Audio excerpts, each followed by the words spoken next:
Okay, as you can tell in the last video, I had to kind of edit it, cut it off because it went too long. Even though I got a stopwatch here, I forget to look at it at times. So let me pick up where I left off. I was talking about the Western text and some of the features that it was talking about.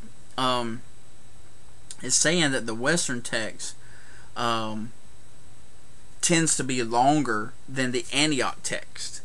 Or in some places shorter, like at the end of Luke and a few other places. It says the Western or certain Western witnesses omit words and phrases that are present in other forms of text, including the Alexandrian.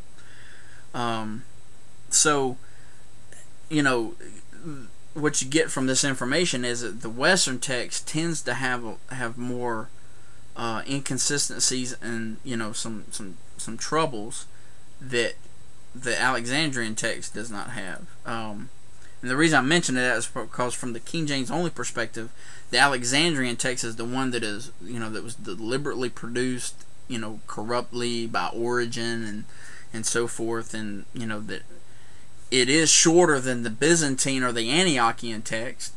And so that's, you know, how in a lot of these, the new translations versus the King James, the new translations, you know, might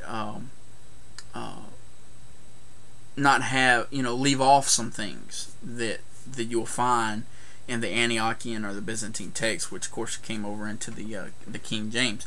But we'll deal with those when we deal with the specific verses, you know, that we're talking about. But right now, just kind of a general thing and interacting with arguments here.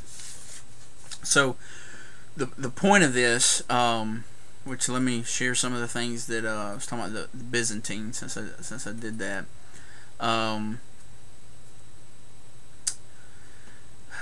The Byzantine on the whole, or Antiochian on the whole, is the latest of several distinctive types of texts of the New Testament. It is characterized chiefly by lucidity and completeness. The framers of this text sought to smooth away any harshness of language, to combine two or more divergent readings into one expanded reading, which is called conflation, and to harmonize divergent parallel passages. This conflated text, produced perhaps at Antioch in Syria, was taken to Constantinople, where it was distributed widely throughout the Byzantine Empire. It is best represented today by Codex Alexandrinus in the Gospels, not in Acts, the Epistles, or Revelation. The later unsealed manuscripts and the greater mass of minuscule manuscripts. Thus, except for an occasional manuscript that happened to preserve an earlier form of text during the period from about the 6th or 7th century down to the invention of the printing press, the Byzantine form of text was generally regarded as the authoritative form of text and was the most widely circulated and accepted. So basically, when you're looking at these text types and these families of characteristics of the text, what you find is that the older the manuscripts are, the shorter, and also, like when you're dealing with like say the Synoptic Gospels, parallel, stories and so forth, the wording may not be as similar as they are in the more recent Byzantine. So it's like, as time went on, when copyists and scribes were copying the manuscript that they were given,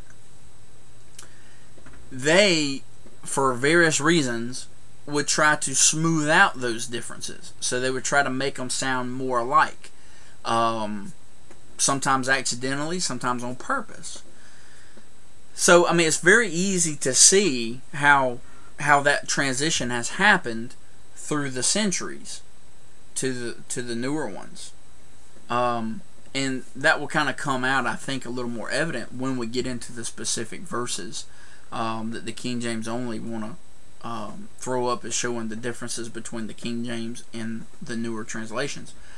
So we'll deal with that and bring those points out. But I just, as a foundation or kind of, overall statement, to show that there's actually 4 family types of manuscripts, not Bibles.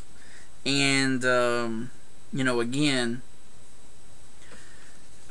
just kind of a side note, because I've had to deal with it already, and I'm still dealing with it every time I interact with the pages in these, is there is such a biasness that comes across in these booklets, you know, constantly calling the new translations perversions.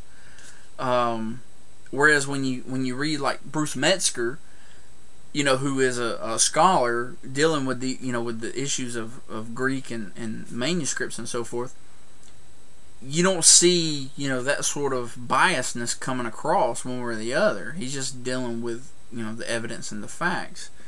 Whereas, you know, the King James only side is so biased in everything that they emotionally throw out all these colorful adjectives and, you know, characterizations and so forth. Anyway, so, you know, I'm trying to weed through those and trying to just deal with the points that they're trying to convey without interacting with all the other stuff. Anyway, so I'm gonna stop this one and go to the let me see my time here. Yeah, 6 minutes. That's good. I'll stop here and I'll go to the next point that he has here, and we'll address that. So see you on the next video.